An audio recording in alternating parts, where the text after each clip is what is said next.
stop for a toast in a few minutes. What do you have to drink? Well, let's see. We've got water, soda, cerveza de raiz, Martinelli's. We also have an assortment of flavoring for your enjoyment. Let's see. Cherry, orange, blueberry, lime. What do you suggest? I suggest the cerveza de raiz, personally, but... Fine, I'll take the cerveza de raiz, but add cherry syrup to it. Cherry? I don't know. Yes. Are you sure? Of course, I'm sure. I'm always sure. Just do it. Okay.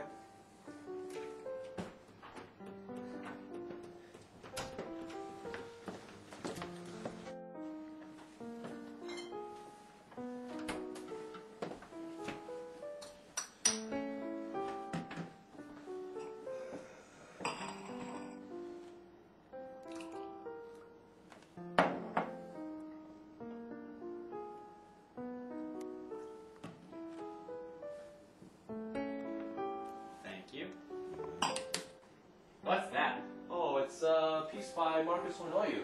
He's Romanian. It's supposed to show the... It's art. I hate art.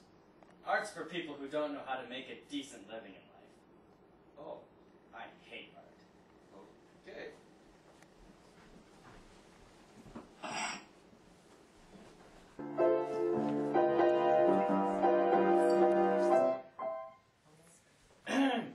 Well, everyone, I want to congratulate you all on a great first year.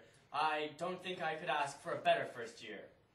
We've passed our competitors already. See, I told you, we're doing fine. You don't need to worry about anything. And the second year could be even better if we're willing to work harder. I think if we put in some extra hours, we'll be able to do even better next year than we did this year. So here's a toast to hard work and to another good year. Never mind.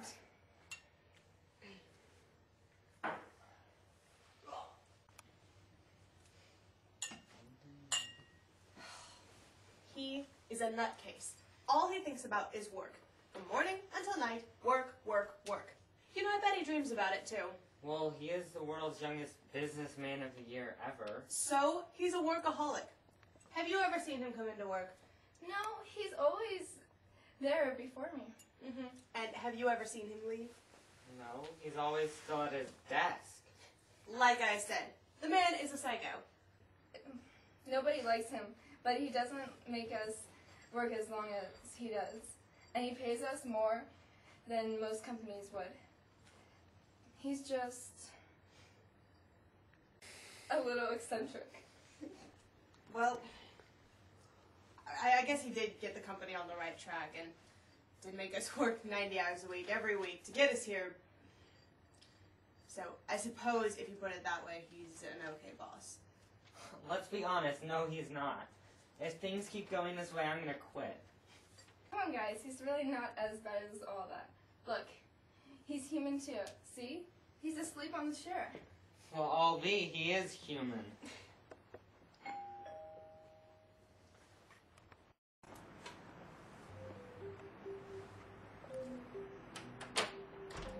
Hello? Richard! Ah. I was starting I think that you forgot us. I got caught in bad traffic, that's all. Well, it's good to see you again.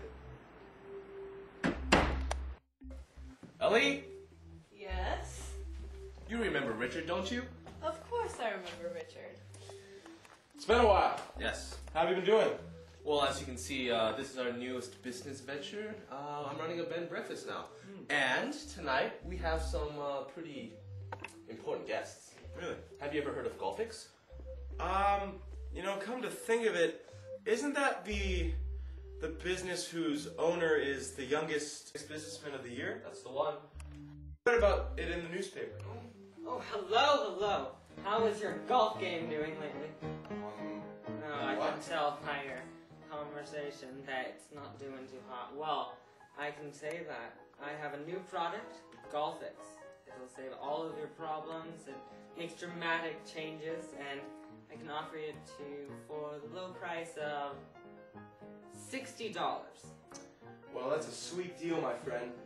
But I'm not interested. I'll get back to you though well- after. I want to introduce myself to the other guests. I'm William Rodham, and I'm in charge of marketing and sales. Oh, really? I hadn't noticed. Well, anyways, this is Rebecca, and she's in charge, well, she's the local genius around these parts, and she developed amazing products like Golfix, and I don't really know what she's talking about half the time, but Sebastian does, and, well, oh, she's also the local gossip. Pleased to meet you. Anyways, this house is really nice, isn't it? Yeah. So it has great ambiance, but I've heard that there's really bad cockroach problems. Wait, nice, there's no cockroach. nice to meet you. Excuse me. This is Miss Michelle Hughes. She's the, personal secretary. Oh yes, I have the important job of getting Mr. Greenback's coffee every morning and sorting his mail and generally keeping him happy. Not to mention, I'm pretty much the only normal person that works here at Golfix. You know we can hear you. Yeah, just don't group us with Mr. Greenbax. What's wrong with Mr. Greenbax? He's a workaholic. And a jerk. What's wrong with that? Everything. He's sort of obsessed with working. Sort of? He's completely obsessed with it. Okay, I guess that's true. You guess? I suppose it wasn't goofing off that got him titled Businessman of the Year. Makes sense to me. Including our introductions, this is Sebastian. He's sleeping, it looks like.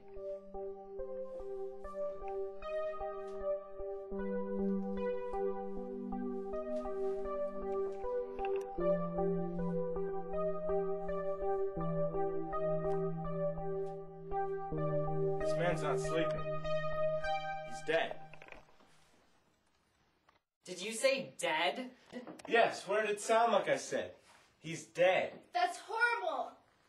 And even worse, this man didn't just die. He was murdered. Richard, you've just shown up. How could you possibly know that? It was probably, natural causes. Make no mistake, this was murder. 25-year-old men do not suddenly drop dead of their own accord. Did he have any chronic health problems? No, at least I didn't think so. In short, was he likely to die anytime soon? Apparently. But I've made my point, haven't I? I suppose so, but I don't like the fact that one of us was the murderer. Like it or not, until evidence shows otherwise, we must assume that he was murdered. I will conduct the investigation shortly. Who do you think you are anyways? I'm Richard Edgeworth, investigator. Do you think we should call the police? I am the police. If a murderer is running around, then I don't want to be here. I'm calling a cab. I'm gonna have to ask you to stay here. Until I get this cleared up, no one is gonna be able to leave the premises. This is a murder case, and all of you are suspects. Daniel, could you show me to the kitchen? Sure.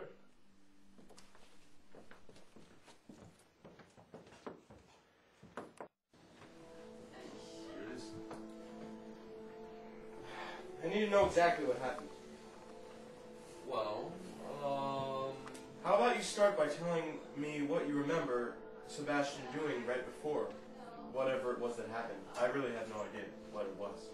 well, he came in he said he wanted to make a toast. And he asked me what type of drinks there were. There was a toast? Oh, yeah. So, he had something to drink? Yeah. Because one of the easiest ways to murder someone is to poison them. Where did he get this drink? Well, from me. Tell me about it. Well, he comes in, and he... Who? Sebastian.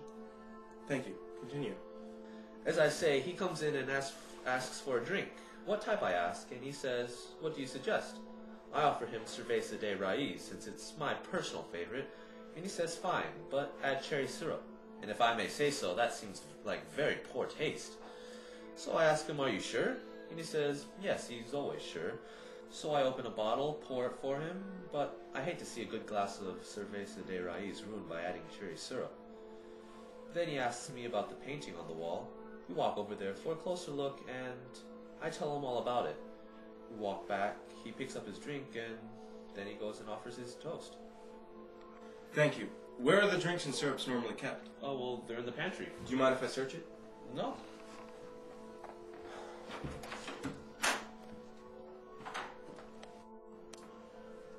Am I to understand that you were the one who handled his drink, and you were the one who advised him on what to drink?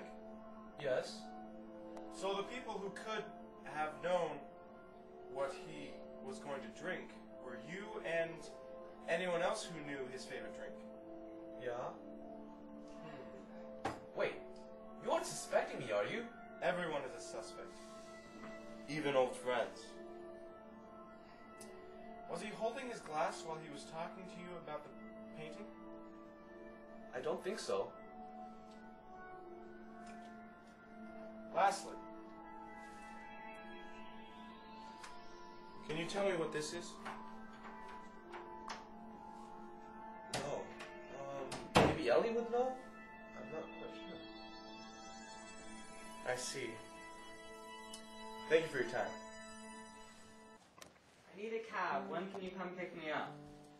Actually, I reconsidered. I won't be needing one. So, you're the number 2, you say? Answer the question, Mr. Rodham. Yes, well, I was anyways. Now I'm in command. Really? So, in reality, the person that would benefit most from Mr. Greenback's death would be you. Yeah, I suppose so. Since you're the one in command now, you should know how the company works. Yeah. Yes. Tell me. Sebastian was our boss. He didn't have a board of directors asking questions or anything to get in his way. He did pretty much whatever he wanted to. One day he would work on advertisements, the next he'd be helping Michelle with taxes. You never knew what he'd be doing until you got to work. I was in charge of making sure we had good publicity. You know, marketing and stuff. But usually Sebastian would want to do that, and I'd end up trying to help Rebecca out. Michelle was our secretary / legal executive / she was in charge of all the paperwork, paycheck, taxes, rent, stuff like that. Rebecca was our chemist. She was the one in charge of actually developing the formula for our product. I picked up a little bit of the scientific jargon, helping her out and all. But usually I'm in the dark about all that. Only Sebastian knew what she was talking about. He understood her? Sure, he understood the entire company inside and out. Except for the fact that none of us loved working as much as he did. He knew everybody's jobs just as well as they did, if not better. And did that bother anyone? It bothered all of us. We all felt that he could do our jobs better than we could. And being expendable is not a pleasant feeling when your boss is a bit of a miser, let me tell you. Where were you right before Mr. Greenbax proposed his toast? Out in the living room, listening to the piano with the others. Tell me. Have you ever seen this before? We have bottles like that at work. Thank you for your time.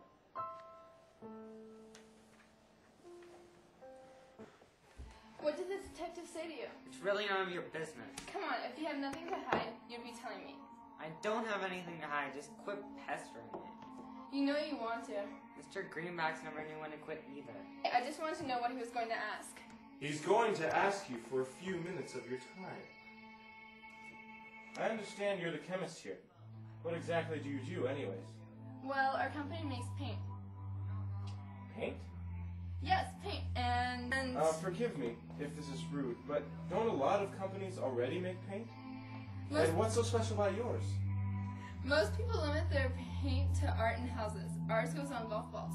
When you paint it on, the ball travels further. Company secret? I can't tell you. What? It's true. And while it will probably soon be illegal to use in official tournaments, it's so fresh on the markets, they haven't made any rules about it yet.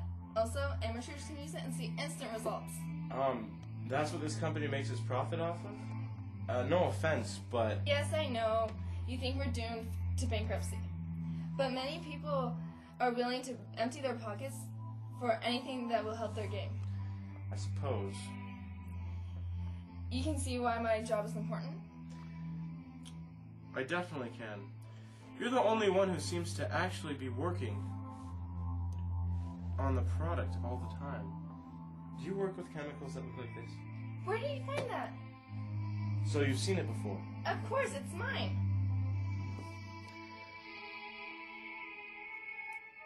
All right. I lost it earlier today. When did you lose it? I don't know. If I did, I wouldn't have lost it. Good point. Another question. What do people seem to think of Mr. Greenbax? Well, everyone knew he was a good businessman. But nobody liked him? Exactly. I hate to interrupt, but there's been a horrible accident. Mr. Boi has collapsed on the kitchen and he's not moving. What?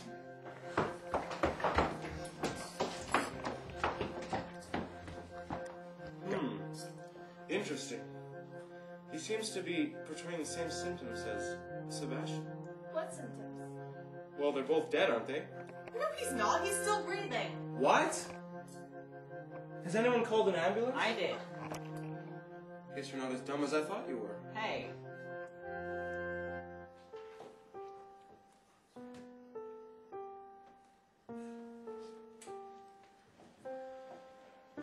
But now everyone knows that I was right. There is a murderer loose. I soon hope to remedy that. But in the meantime, we have to take care of Mr. Boi. This is a crime scene. I want everyone to leave the premises immediately.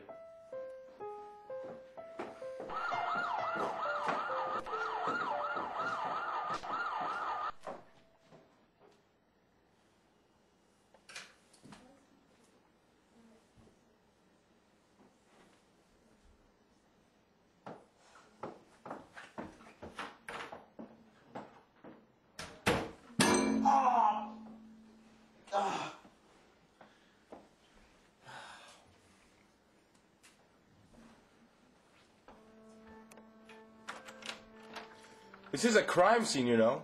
What are you doing here? I had a sudden craving for something to eat. Cookie. No, but I would like to ask you a couple questions. All right. You're Mr. Greenbax's secretary. Tell me about your job. Well, I stop at Starbucks at 7 in the morning on the way to work to pick up his coffee. He's always at work before everyone else. Then I sort out the mail, find out his schedule for the day, and do whatever else he wants me to do. Normally I push papers and pick up if anyone happens to call. At noon, on the dot, I get Sebastian's lunch for him. And then I just do more secretary work after that until about 6 or 7. Which really isn't that bad considering he's there till... Well, I don't even know how late he's there till. Another question. What did Mr. Greenbax have for lunch last week? Oh, he has the same thing every day. Cherry Coke, fresh picked cherries, and a peanut butter and jelly sandwich. Cherry flavored jelly, of course. He gets the same thing every day. Seems that Mr. Greenbax was quite the cherry fanatic. You're telling me. The only thing he liked more than work was cherries. Interesting. Tell me about what happened right before Mr. Greenbax made his toast. When we were all standing in the living room, just listening to the piano and talking, no one left the room, and everyone can attest to that. Thank you for your time. No problem.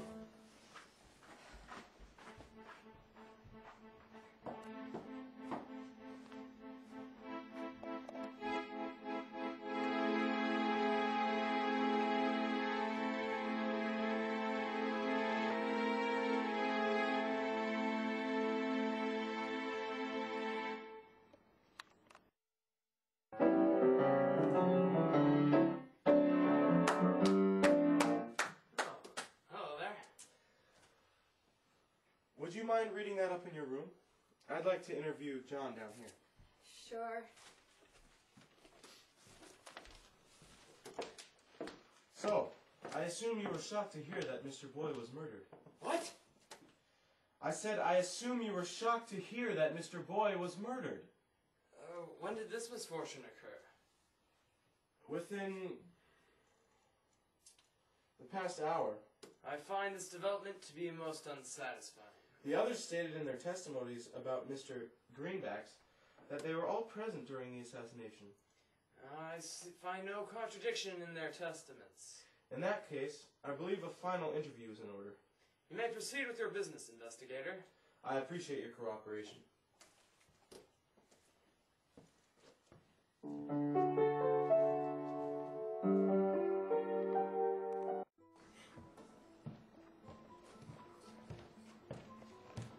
Is that really going to solve your problems? It's apple cider. Ellie, I know you're really emotional right now, but I need to ask you a few questions about what happened your entire evening. Sure. When did the guests arrive? Well, they were scheduled to arrive around 1, but they came an hour early. And then they went up to their rooms, and Sebastian told them to help me clean up. Can you remember who helped you? Rebecca and Michelle helped me clean up, and then they went up to their bedrooms. Can you tell me a little bit more about what they did? Apparently, Mr. Greenbax told them to help me.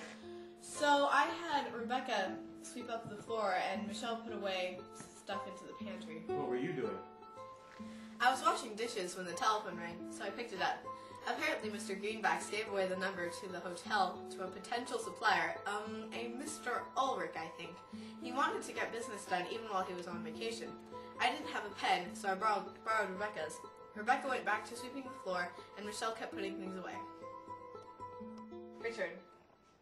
Richard! Richard!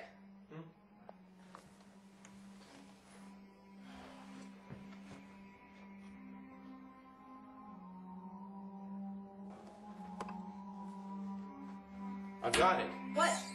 I know who the murderer is. Get everyone downstairs.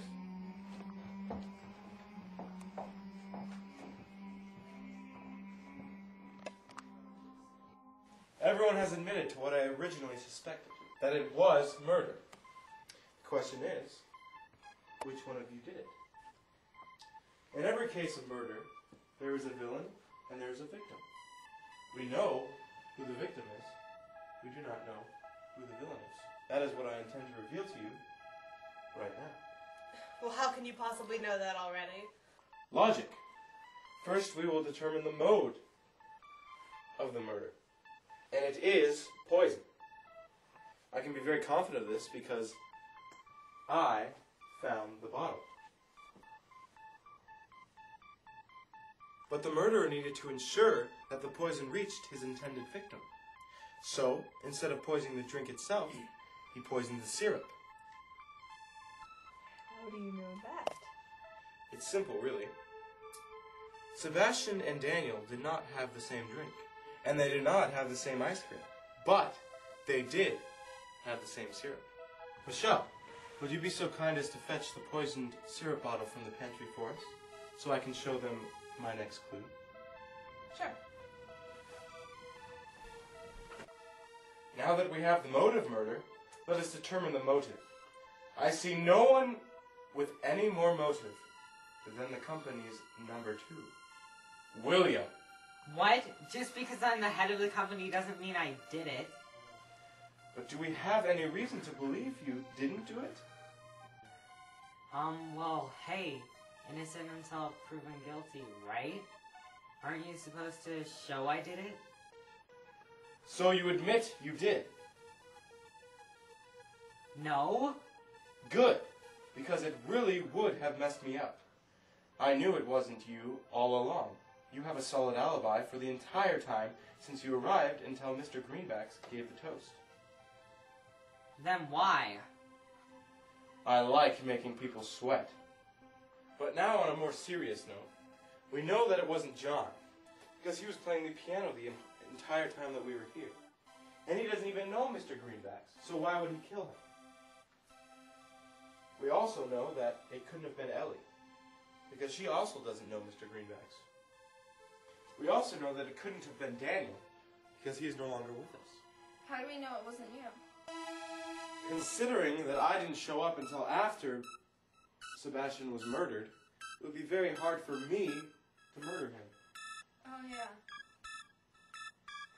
A very obvious point. Except to someone who is trying to shift the blame. Perhaps, Rebecca, you would like to tell us why you would kill Mr. Greenbax. What are you saying? Come on. Doesn't it seem a little suspicious that you admitted to owning the poison? That's true, but I already told you that I lost it today. But how do we know you weren't lying? Well... We know you are not lying because you never had a chance to poison the syrup. Someone was with you in the kitchen at all times.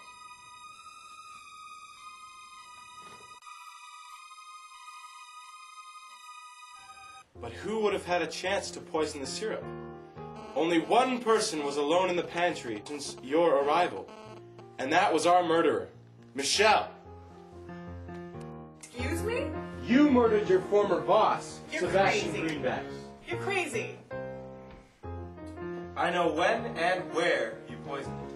What are you made of now? The late Mr. Greenbax ordered Hugh and Becca to help Ellie in the kitchen. Ellie answered the phone and needed a pen. In order to get to the pen, Becca took the chemical bottle out of her pocket and gave Ellie the pen and resumed dusting. While the bottle was out in plain sight, you took it, and while you were putting things away, you poisoned the cherry bottle. Becca came to put the room away, you panicked and shoved the bottle onto one of the shelves where I found it. That's quite a story. Unfortunately, your argument has no proof. I also have 3 clues. First, I found you in the pantry looking for something. I doubt even if you did have a craving for something to eat, you wouldn't have come down to the crime scene. Your better judgment would have stopped you, unless you had left something in the pantry. And what would that be? You were looking for this. And how do you know I was looking for that? Oh no? Then what about this? You dropped it on the couch. I just happened to come upon it. It's not open, so I couldn't possibly have poisoned Mr. Greenbax. Patience. My final clue is the flavor of the bottle. What on earth are you smiling about? It's funny. Throughout this whole meeting, I've been telling you what has happened. But I never told you what flavor the syrup was. How did you know what flavor the syrup was? I told you, I knew his favorite flavor. Anyone but the murderer would have asked what flavor was used. Not to mention, when Michelle came to inform me about Daniel's poisoning, she said it was an accident. Anyone else would have said it was a murder. But, how? I'm hereby placing you under arrest. What?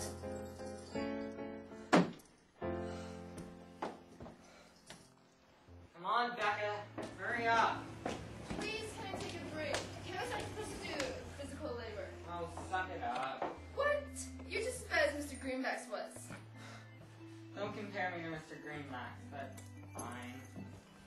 Oh, Richard, we got the news that Daniel is safe in the hospital and is expected to make a full recovery. Really? Yes. That's great.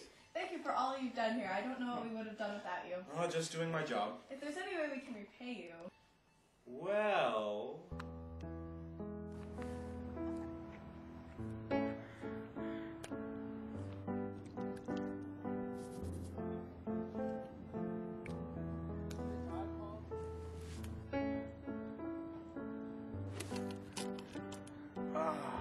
This is the life.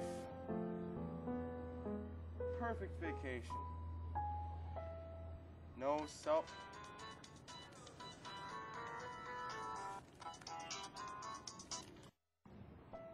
Hello?